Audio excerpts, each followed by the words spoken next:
Mare and foal, like mother and child, tender, watchful.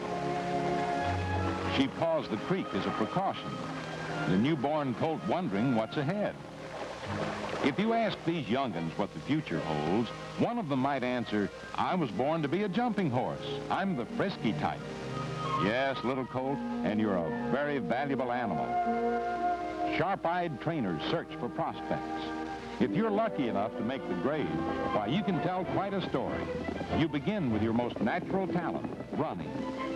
Romping around Woodland Farm in New Jersey, little colt, you dream of the days ahead. Hopefully, you see yourself as a grown-up jumping horse at a real dressed-up affair, like a fox hunt, even high society sitting on your back.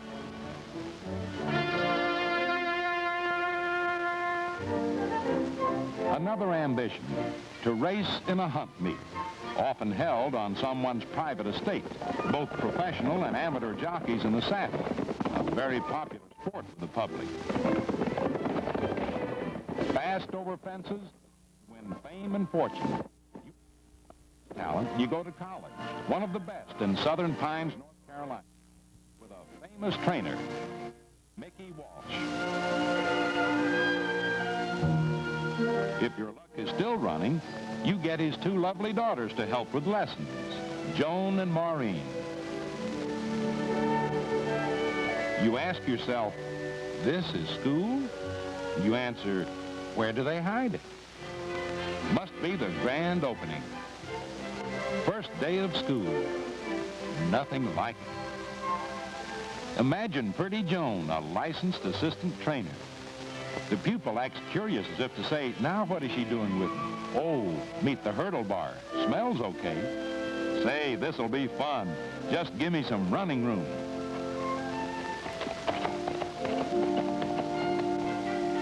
Look, Ma, I'm a jumping horse. Uh-oh, something's up, and I know what it is. And then the young jumper says to himself, what if I miss?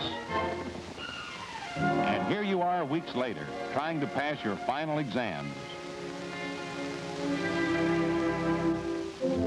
One thing, you clear a hurdle, you know what's next. Another hurdle. Make this, you graduate. Fine.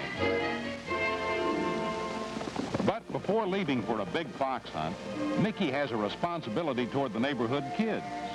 And what a lucky bunch to have a great trainer keep tabs on their ponies. Somebody's horsing around on a donkey. No time for tomfoolery. For Joan and Maureen, serious moments before their jumper's first tryout. Dad gives their morale a boost. This is the picture all over America today. Better bred jumpers and more of them.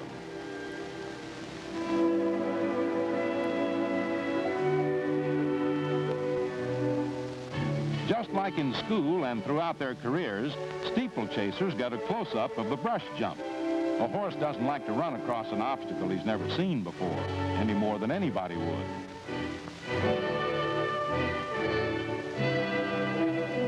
Under Mickey's encouraging eye, the jumper gives an extra effort. Seems to know this is also a test of their pretty trainers.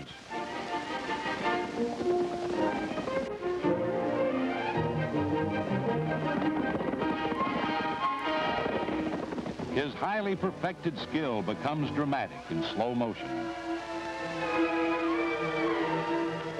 Now, little colt, you're at a celebrated fox hunt with the fair Maureen. And may I say, a big jump from the pasture, riding to hounds with the famed Moore County pack formed in 1914. That's Dooley Adams, world-renowned steeplechase jockey. Happy hunting. Whipper in Ginny Moss. Master of the hunt, Pappy Moss. A sound that generates tense excitement. George Washington's favorite sport. Still today, hunters wear the pinks, as the traditional coats are called, a mark of the crack rider. To win their colors takes many years of hunting and many neck-breaking chances to be first at the catch. The great-great-great-grandpappies of these hounds were specially bred for Carolina's sandy soil. They're really on the scent. This is when a horse must think and think fast, more complicated than flat running. Hazards here are many and varied. A great hunt, good hounds, good horses, good riders, the perfect combination. It's got everything, including a scarce fox, and they're closing in on him. The tempo of the chase picks up, and the frenzy is echoed by the baying of the hounds. They went that way.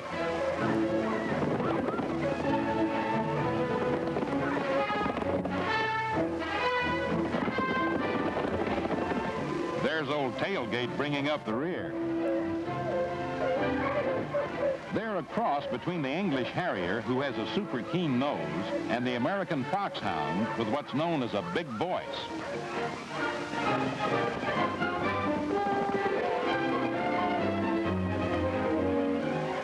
Closer, closer, louder, louder. They've driven the fox to earth. First at the kill gets the trophy of the chase, the brush or tail of the fox. But it's a different tale in this day and age. If the wily fox reaches safety in the earth, the fair-minded hunters consider it an honorable end to the chase. A pure sport, it keeps all the fun and makes the foxes much healthier too.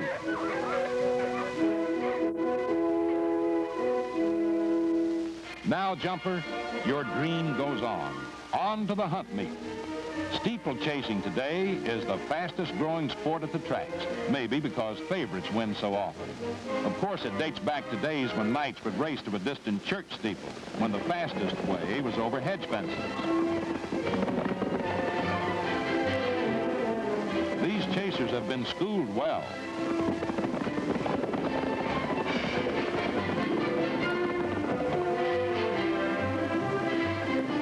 Down the stretch to the finish line. Win a few like this and you get your big chance in the big one. And this is it at Belmont Park, New York. Your greatest ambition, the Temple Guapme, America's richest steeplechase, which reflects the sensational comeback of jumping races. Somebody missed a few lessons. Encouraged throughout the land as a sport for sport's sake, modern steeplechasing and hunt racing gets vigorous backing from the non-profit United Hunts Racing Association.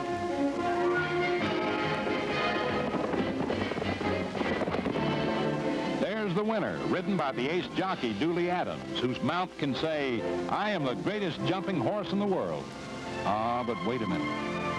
Why do I go on dreaming like this? I ain't even been weaned yet.